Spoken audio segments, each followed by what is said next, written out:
Nós vamos ver agora um pequeno sisteminha. Vamos fazer um sisteminha que tem um cadastro de produtos. Nós criamos um cadastro novo, produtos para o curso, e um faturamento. Um pequeno faturamento, tá? Mas que vai bem semelhante até, vamos dizer assim, mas de uma forma super simples, do faturamento que a gente vai ver lá no que tem no RP Flex. Então, inicialmente, vamos dar uma olhadinha como é que funciona o programa, né? Então vamos chamar aqui o programa. Ele está aqui, ó. Entra aqui no menu, ele já está aqui dentro. Cadastro de produto. Tem aqui o browser. Ele tem basicamente os campos saldo em quantidade, preço de tabela, descrição e o público. O público é um campo que não existe no RP Flex. Aí tem as informações e quando eu edito o campo, clicando aqui, ele me apresenta aqui os vários campos que compõem essa tabela, tá? Então esse é o cadastro que nós vamos trabalhar agora. Então vamos ver os programas, tá? Nós temos basicamente três programas. O produto PHP, que tem a rotina principal, o PHTML, que indica como é que os dados vão ser apresentados na tela, e o MAP. Vou começar pelo PHTML, tá?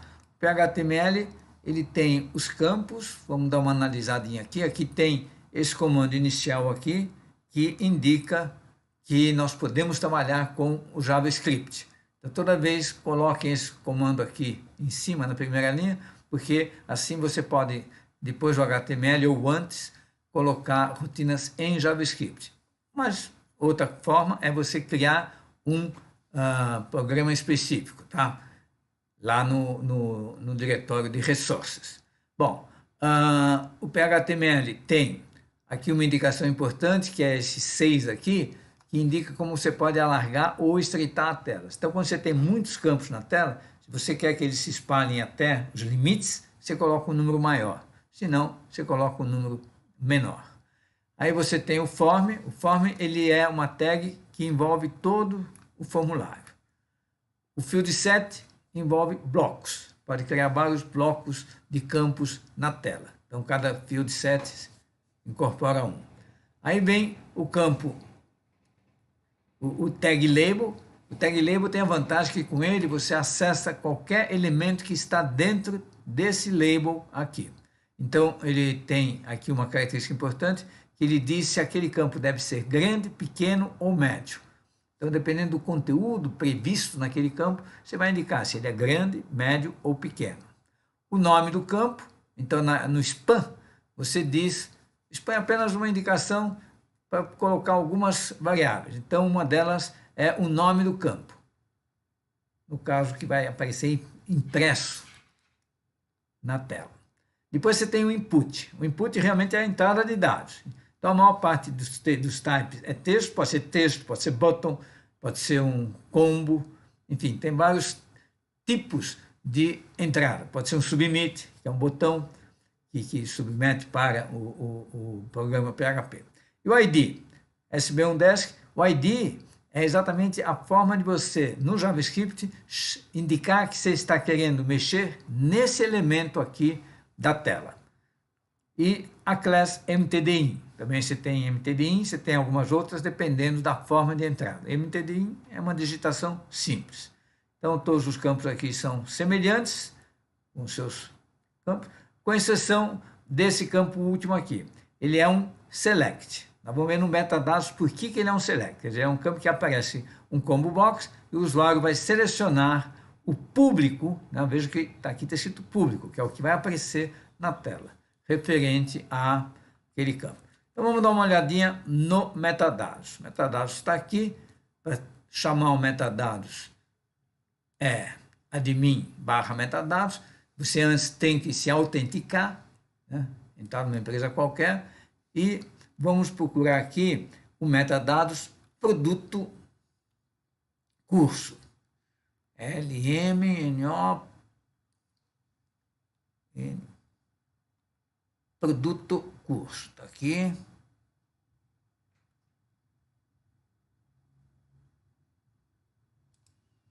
Vou abrir ele aqui.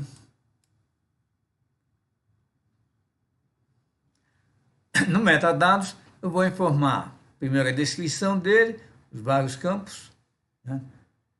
Produto curso, aqui uma descrição, produto SB1 para curso, a tabela SB1 não tem view, o clone também não tem, mas tem um filtro aqui, dizendo para ele pegar só o SB1 atueste igual a P, e a empresa sim.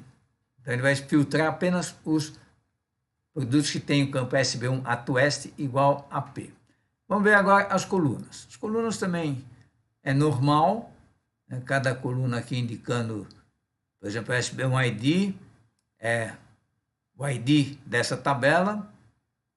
Então, o tipo é ID, se vai entrar no browser, se não vai, se é visível ou não é, se é obrigatório ou não é, se é exclusivo ou não é, e se a edição é inline. E aí tem todas essas validações.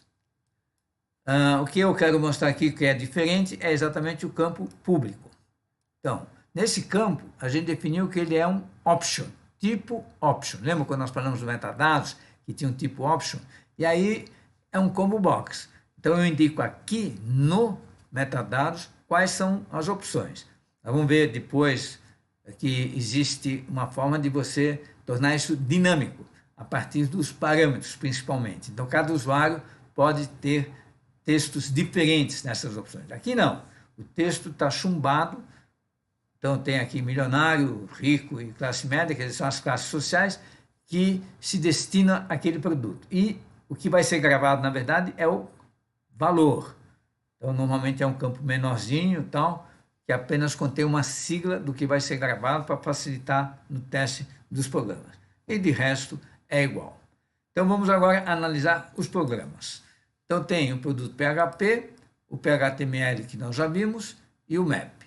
No caso do produto, nós vamos fazer aqui uma coisa diferente, e é uma coisa que vocês dificilmente vão ver nos programas que já temos do New. As funções que é de sua responsabilidade, quer dizer, que é você que vai escrevê-las, estão em português e não em inglês, como normalmente é. Porque assim fica mais fácil de você identificar, ah não, essa função aqui sou eu que tenho que escrever. As que estão em inglês é que vem do nosso framework. Então vamos começar. Namespace RPFlex, require once, estou chamando o programa master detail, que contém todas as classes que nós vamos usar, e vamos então criar a classe produto, com P maiúsculo. Veja que a classe normalmente tem o mesmo nome do programa, mas iniciando com letra maiúscula, para diferenciar o nome da classe do nome do programa, estendendo o master detail. Aí vem a função construct, vai ser chamada logo no início, que vai indicar algumas coisas básicas. Por exemplo, o nome do metadados aqui, no construct, parent construct, vai pegar do pai, treinamento, produto, onde se localiza aquele programa, né, em qual diretório está o nosso programa. O título, que vai aparecer em cima na tela de apresentação, o set report título, o título que vai aparecer quando você for fazer o gerador de relatórios, os help, onde ele está localizado, que ele é gerado pelo nosso setor de documentação, que coloca esse help em determinados endereços. O insert action, então o que deve ser feito quando for inserido um novo registro, quer dizer, quando eu clicar no botão incluir. Então, this, né, porque eu estou falando dessa classe, é um método dessa classe, add insert action. E aí eu vou para mostra tela. Então, ó, aqui já estou com uma função em português. Por quê? Porque quem vai ter que escrever essa função é você, lá embaixo no programa. Incluir um novo produto, é o texto que aparece. E aqui também, olha, salva registro. Opa, quem vai escrever essa função? Você. Por quê? Porque está em português. Então, você tem que escrever aqui já duas funções, a mostra tela e a salva registro. Aí depois tem a edit button, né? Que tem aqui a edita registro também. Não é eu coloquei aqui em cima o nome dessas funções que normalmente vocês vão enxergar nos outros programas em inglês. Record edit. Aqui em cima mostra a tela, é record template. Tá? E a insert é insert button. Edit Button, edita o registro, o ícone, né, que aparece lá, o lapisinho, altera esse produto e a forma de edição, normalmente content, a rotina de salvar, e aqui basta colocar um texto que vai permitir a cópia do registro. Copiar registro, ele vai colocar o íconezinho lá de cópia e vai entrar na rotina de inserção de um novo registro. Delete Button, deleta registro. Você tem que escrever, e muita gente esquece, a rotina que vai ser acionada quando a pessoa apertar na latinha de lixo lá, no BTN lixo min, que é o desenho lá que aparece no browser. Excluir produto e uma tela de confirmação, o usuário confirmar a exclusão. Deseja excluir esse produto? Muito bem. Continuando aqui. Add Check Filter, mostrar inativos. Então, no caso, os inativos são aqueles que estão com status igual a 0. Então, aqui a gente colocaria, se fosse necessário, mas, na verdade, ele apresenta todos os registros, então não tem filtro nenhum se eu peço para mostrar os inativos. Não testa. E, se for normal, vai apresentar apenas os registros que têm status igual a 1, aqueles que estão ativos.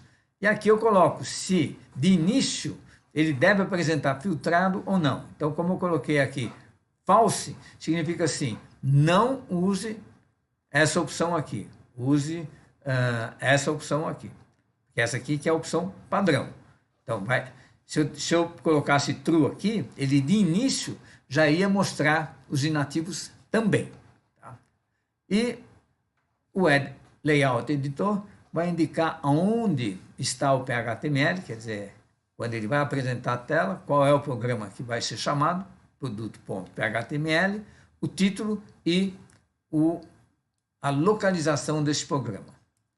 Está lá, aliás, metadados, e aqui a rotina de pré-renderizar, que é o Before Render.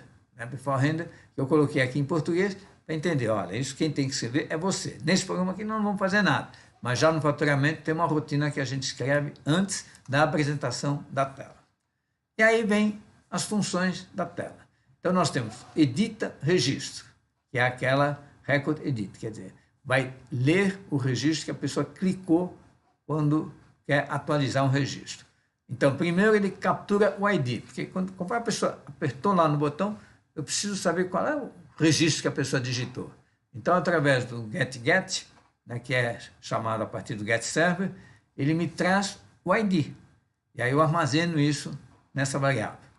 Aí eu vou criar um array com os dados desse registro que a pessoa selecionou, que o usuário selecionou. A registro, igual a this, ler registro. Então, veja, é uma função minha, né? Está em português, então é minha, quer dizer, do programador. E por que está this aqui? Porque é uma função dessa classe que nós estamos tratando, da classe produtos. Então, ler registro e o ID que foi selecionado quando o usuário clicou no lapisinho. Public Function, ler registro. Então, aqui eu vou executar essa função, crio um array vazio e monto a query no campo SQL. Então, select B1ID, os vários campos aqui, where, e aí eu coloco aqui, estou selecionando o campo EA1, pode ser que várias empresas vão usar esse cadastro de produto, então ele vai, para qualquer uma das empresas que eu entrar, vai achar esse cadastro de produtos, porque existe uma tabelinha lá que tem todas as empresas que acionam esse cadastro de produto. E o status igual a 1, porque esse produto tem que estar lá existindo. Pode ser que eu tenha o mesmo produto sem existir. If ID maior que 0, então, olha, é uma query dinâmica. Se vier o ID, ele vai colocar NSB1ID igual ID. Se não vier, ele imagina que é para fazer uma listagem, para ler todos os registros. Então, ele ainda classifica pela descrição do produto. No nosso caso, sempre nesse programa aqui, vai vir com o ID presente. Eu poderia ter colocado essa query aqui, lá no model, e vários programas usarem, tanto aqueles que querem um determinado registro, como aqueles que querem todos os registros daquela empresa. Continuando aqui, nós temos a getDB, então que vai executar essa query e vai retornar o array. Aí o array vem aqui, a registro, né, porque chamou a função, return, mostra tela. Então daqui ele vai para onde? Ele vai para mostra tela. ID, registro, e ó, veja por que tem 0 aqui. Porque quando foi feita a query, ele leu um array. Como ele leu só um registro, os dados estão no elemento 0. Então, é por isso que a gente tem que colocar aqui esse 0 para ele jogar na tela os dados daquele registro. Uma vez lido o registro, ele está lá na tela, aí aqui tem a função mostra a tela. A função mostra a tela, ela recebe o ID e recebe o registro. Se for uma edição, ele já veio direto. Lembra lá no construct nós dissemos, ó, se for um insert, se a pessoa apertou no botão incluir, ele não vai preencher, ele não vai ler registro nenhum. Ele já vem direto para cá. Mostra a tela. E aí ele faz um objeto template, baseado no custom template, que é toda a rotina que mostra os dados lá, baseado no quê? Num PHTML. Então, de cara, eu preciso dizer, qual é o PHTML que vai ser usado pelo objeto template? E também aonde se localiza, aonde está o metadados. Qual é o metadados para fazer? Quer dizer, o metadados foi usado mais para fazer o browser.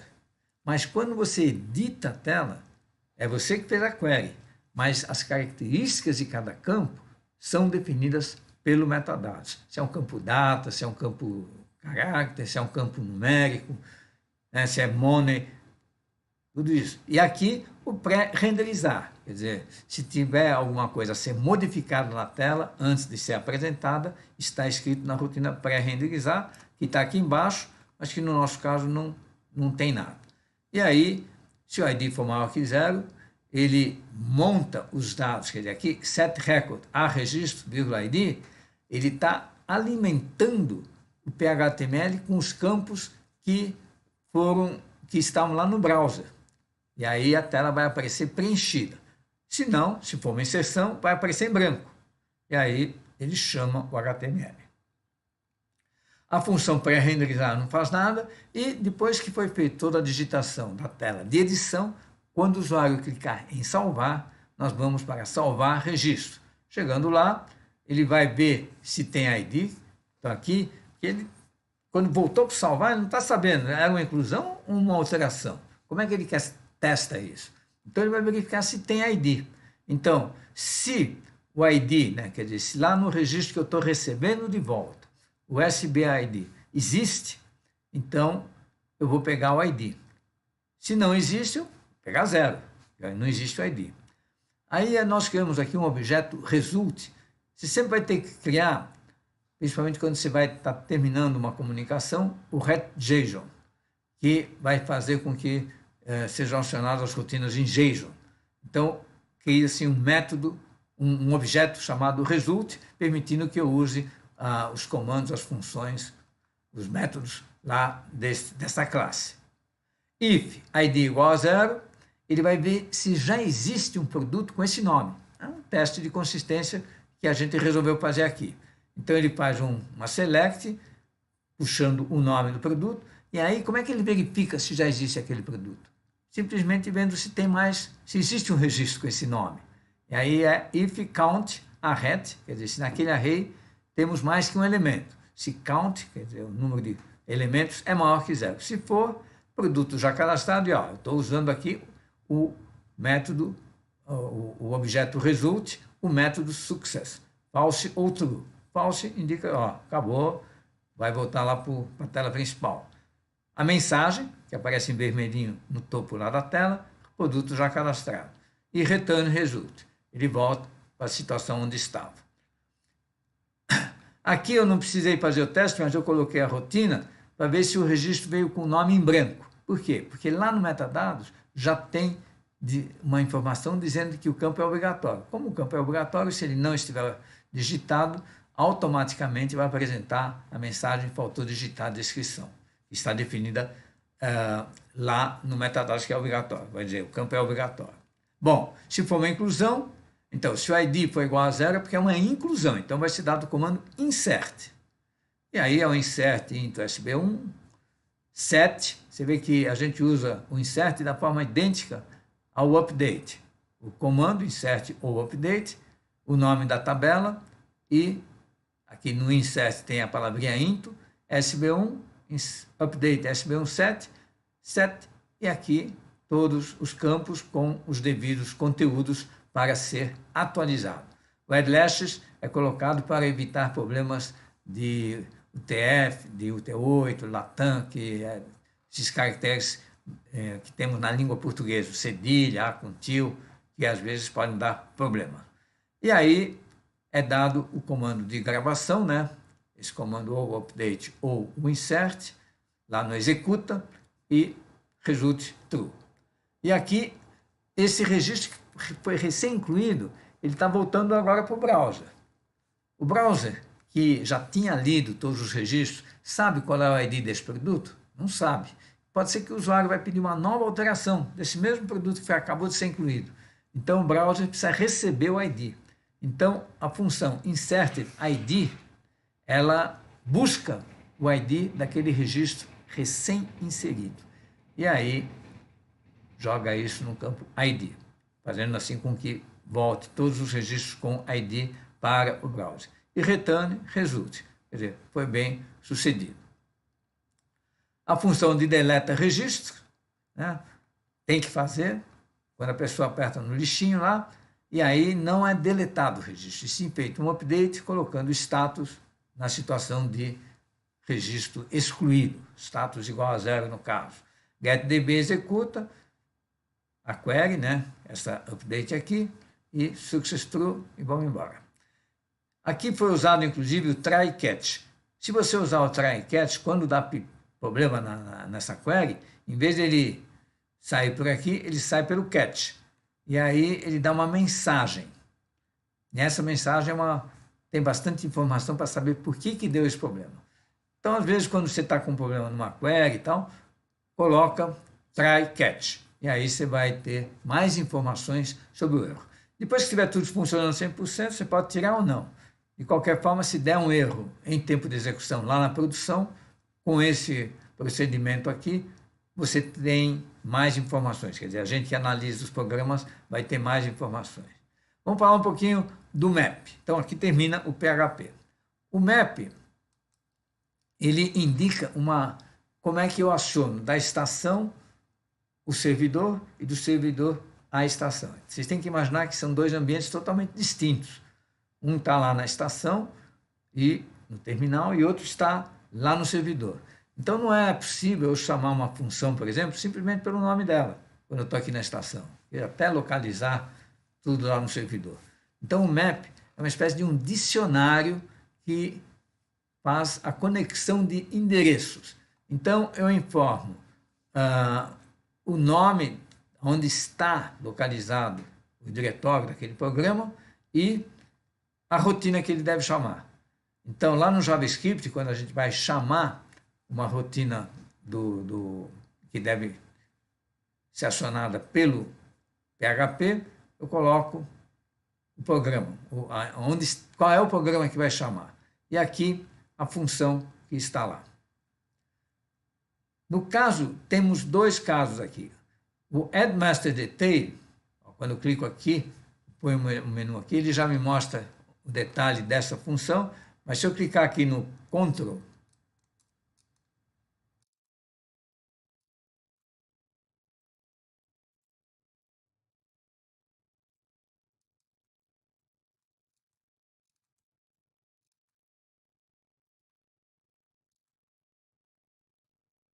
queria mostrar quais são as funções que são chamadas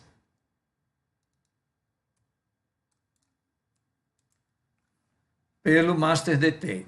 E aqui a indicação do programa só deve ser chamada quando você está com o debug. Senão, não precisa desse comando aqui, nem deve se colocar, porque ele permite, muitas vezes, uma invasão de outras pessoas mal intencionadas nos nossos programas da infraestrutura. Então, sempre que você fizer um programa, enquanto você não colocou ele no menu, você tem que chamar dessa forma aqui, newrpplex.local.com/treinamento/produto. Aí ele vai chamar esse programa. Ele não está no menu, mas você consegue chamar ele diretamente no browser. Depois, quando você for colocar ele no menu, você vai definir a descrição do produto, do programa, né? O nome que você quiser colocar aqui, o programa em si, browser, que é a chamada inicial desse programa, e o alias, né? Onde é que esse programa está localizado. Em programas mais complexos, o map tem aí uma sequência bem grande de linhas para todas as chamadas que são feitas entre o JavaScript e o PHP, e cada uma indicando a forma de o JavaScript localizar a função que deve ser executada lá no PHP. É isso aí, pessoal. Vamos agora depois para o programa do faturamento, e aí vocês vão ver como é que funciona essa ligação do cadastro de produto com a venda de um produto no programa. Falou!